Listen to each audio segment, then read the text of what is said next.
Olá, 500 anos, voltei. Nós acabamos de fazer a correção, né, no vídeo que tá aí em cima. E agora nós vamos continuar a nossa aula 9, né? E o que temos para hoje? Então, nós já fizemos a nossa proposta de correção, né?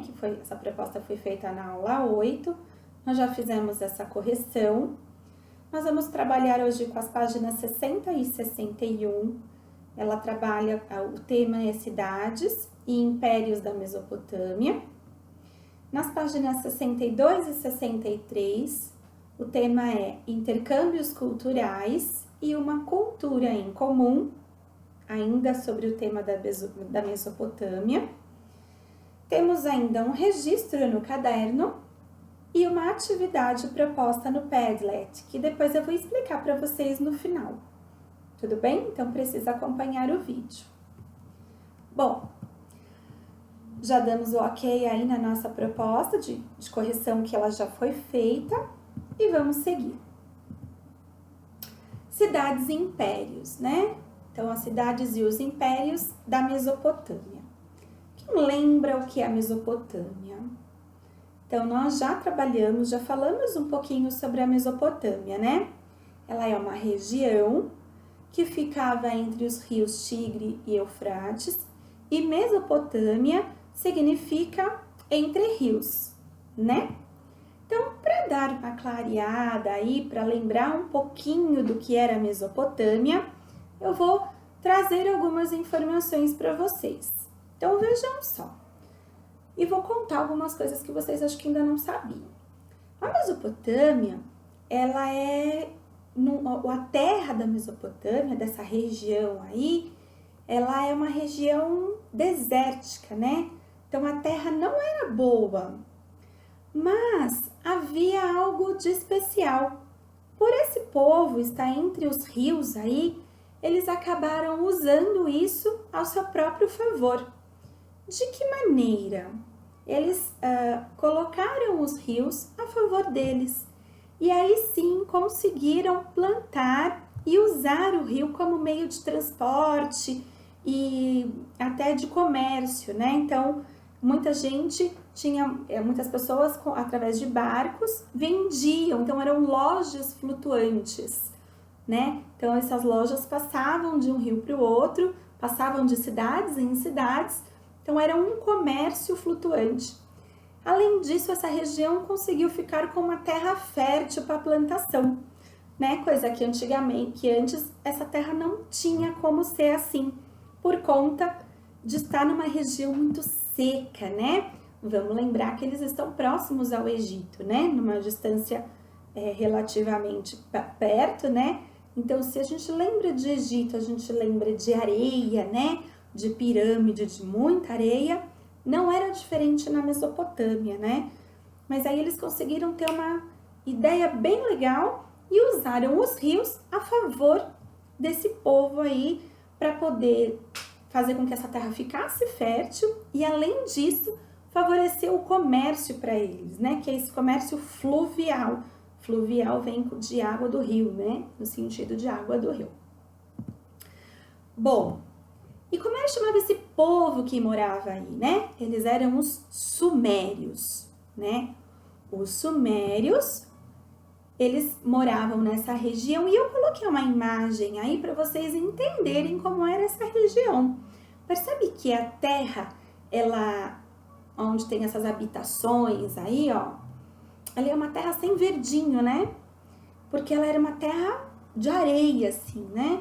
Mas aí, olha a esperteza, eles faziam canais e através desses canais a água chegava até toda a cidade ou todo o povoado e vilarejo, enfim. Com isso eles conseguiam ter os animais e ainda a plantação, né? Então eles conseguiram, apesar de um clima bastante desértico, usar esses rios, tanto o Tigre como o Eufrates, para auxiliar na criação de animais e na plantação, fazer com que essa terra ficasse um pouquinho mais fértil, né? Bom, os sumérios, eles também foram um dos povos que foram os precursores da escrita, né? eles também surgiram aí, perceberam a necessidade da escrita.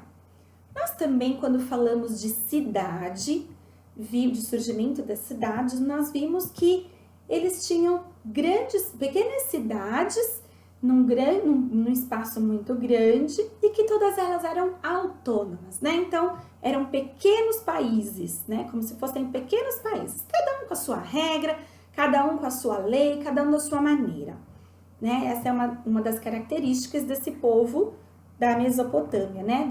Dos sumérios. Bom, chegou num determinado momento que os acádios decidiram dominar os sumérios. Disseram assim, nada vai ser desse jeito, nós agora que vamos tomar conta desse lugar aí e vamos fazer com que esse povo obedeça às nossas regras. Isso tudo não foi tão simples assim, né? E foi bastante complicado, tiveram bastante conflitos nesse meio tempo, mas antigamente as coisas se resolviam mais ou menos dessa forma, né? Não era uma forma tão pacífica de ver as coisas. Muito bem. Aí surge o Império Babilônico, né? Que tem a ver com Babilônia, né? Bom, é muito curioso quem lê a Bíblia, quem faz catequese, né? E presta atenção.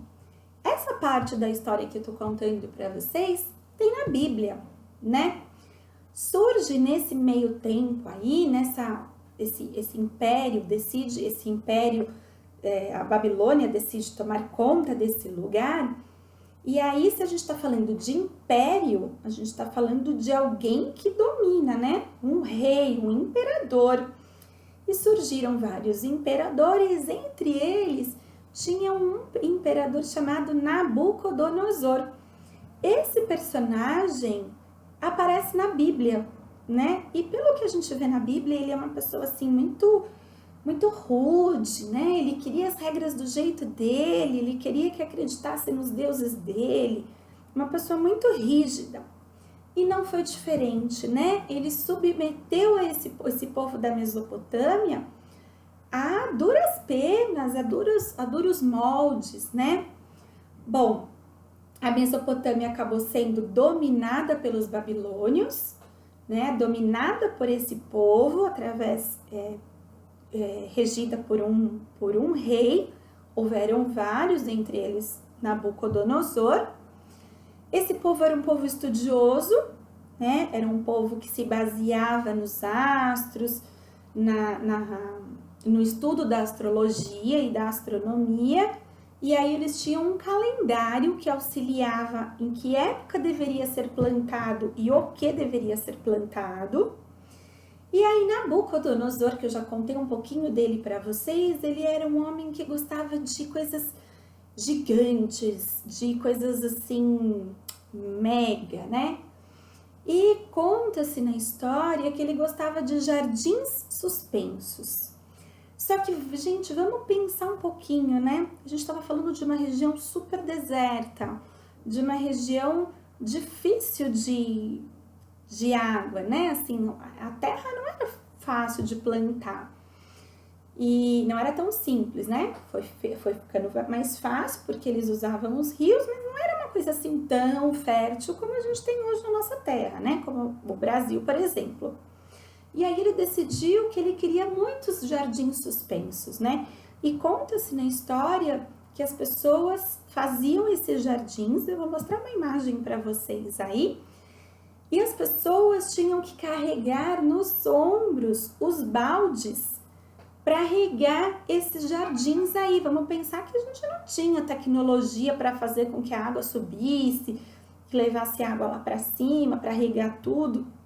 Então, para manter aí tudo bem verdinho e a contento de Nabucodonosor, as pessoas subiam com baldes nos lombos para agradar esse rei aí que era um rei cheio de manias e de desejos e tudo mais. Veja só que curioso, né? Bom, e agora? Agora nós vamos fazer os exercícios da página ao lado. Então, a partir disso que eu contei para vocês, e vocês não se esqueçam, precisa ler, vocês vão fazer a leitura sozinhos e vão grifar as partes importantes. Então, olha lá. Primeira pergunta. Por que a região da Mesopotâmia era disputada por vários povos? Então, o que eles conseguiram fazer aí com esses rios? Que essa terra foi modificada. E aí ficou todo mundo de olho nessa terra aí, né?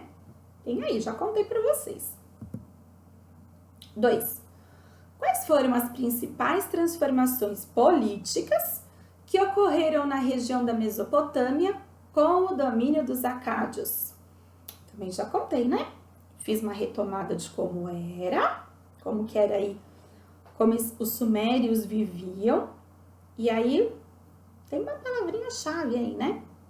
Chegou um imperador aí que fez uma mudança. Então, como era e como ficou. É isso que a gente precisa saber. E no exercício 3, encontre no diagrama as respostas dos itens abaixo. Então, tem um diagrama aí, um caça-palavras, um dos primeiros povos da Mesopotâmia. Tem aí no diagrama ao lado a resposta para isso. Antiga cidade suméria. Eu não falei no vídeo, mas quando você fizer a sua leitura, você vai encontrar, e a gente já falou dessa cidade em outros vídeos. Povo que dominou os sumérios, eu contei para vocês. Escrita suméria que influenciou os outros povos. Não falei nesse vídeo, mas falei nos outros. E porque o povo que dominou os babilônios. Eu também não contei, né? Mas aí depois vem um povo aí que domina os babilônios e era domínio em cima de domínio, né? Mas se você fizer a leitura atenta e se você fizer grifar aí os pontos principais, você vai conseguir responder todas as perguntas. Nos vídeos eu conto para vocês assim um resumo do que a gente vai ver, né? Conto as partes principais dessa história. E aí depois você precisa continuar a sua leitura, tá bom? Então agora você tem duas opções. Ou você para o vídeo para você responder essas perguntas e elas vão ser respondidas no livro, ou você continua o vídeo até o final e depois responde, tá? Fica a sua escolha. Continuando a proposta de hoje. Intercâmbios culturais, uma cultura em comum. Bom, apesar de próximas, né, as vilas e cidades da Mesopotâmia, elas eram bem diferentes na maneira de administrar, de produzir bens e de se expressar. Esse expressar é no sentido de fala mesmo, né? Cada uma tinha a sua maneira de se comunicar. Cada uma tinha a sua forma, a sua língua. Os povos da Mesopotâmia e do Egito não falavam a mesma língua, não possuíam a mesma forma de escrita ou crença. Isso vocês já viram, um monte de vezes, certo? Então, apesar da proximidade entre os povos da Mesopotâmia e o Egito, eles não falavam a mesma língua, não tinham o mesmo tipo de escrita e não acreditavam nas mesmas coisas. A gente já falou isso, eu falei para vocês em algumas aulas para trás, aí já tinha contado essa diferença para vocês. Na Mesopotâmia, povos adequavam a língua de acordo com a particularidade de cada região. Então, existia uma língua que era comum entre eles, mas cada um ia adequando conforme a sua região. Isso é chamado de dialeto, que é uma variação da língua, né? Então, a comunidade ela vai se adequando para falar algo, algumas palavras, alguns jeitos de falar se adequam a uma determinada região.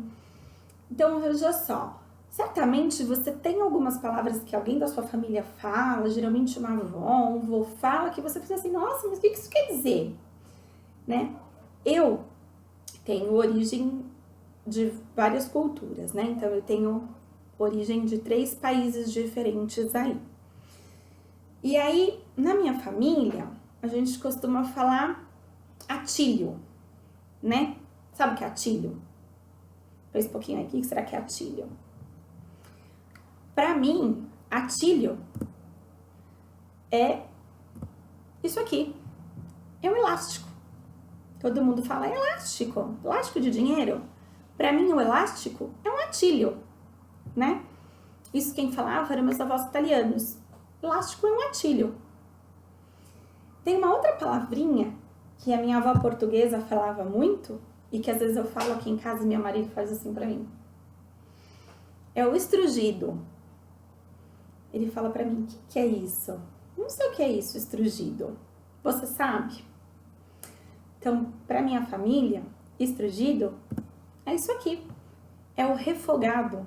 É o refogado do arroz. Mas na minha casa, da minha avó, como ela era portuguesa, ela chamava o refogado do arroz de estrugido. E eu peguei esse hábito de falar estrugido.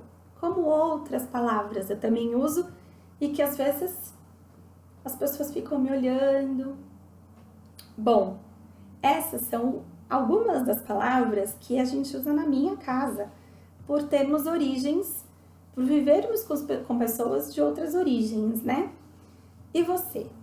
Eu queria que você me contasse qual é a palavra que é usada na sua casa e que às vezes as pessoas olham diferente e falam assim, eu não sabia que isso chamava isso. Você vai me contar no Padlet, vocês já estão acostumados, né? Então eu vou esperar você me contar. Vai ser muito gostoso a gente descobrir o que vocês falam na sua casa, que em outras casas a gente não fala. E vai ser muito legal a gente descobrir que falamos coisas iguais. Isso tem a ver com a região de onde nossos avós vieram, com a região de onde nossos pais vieram, né? É a mesma coisa aí que a gente acabou de ver da Mesopotâmia, né? Temos uma língua comum, mas acabamos tendo formas diferentes de falar algumas coisas. Eu vou pedir para vocês, então depois eu vou deixar o link fora do vídeo e aí vocês vão acessar e vão contar pra gente, tá bom? Agora, vamos para os exercícios. Por que as línguas sofrem transformações? Quais são os povos semitas e por que eles são chamados dessa maneira? Essa resposta você encontra no vídeo, no texto que está na página ao lado, tá? Não se esqueça, precisa ler e grifar. E o exercício 6, nós não vamos fazer. Agora é hora de registrar no caderno.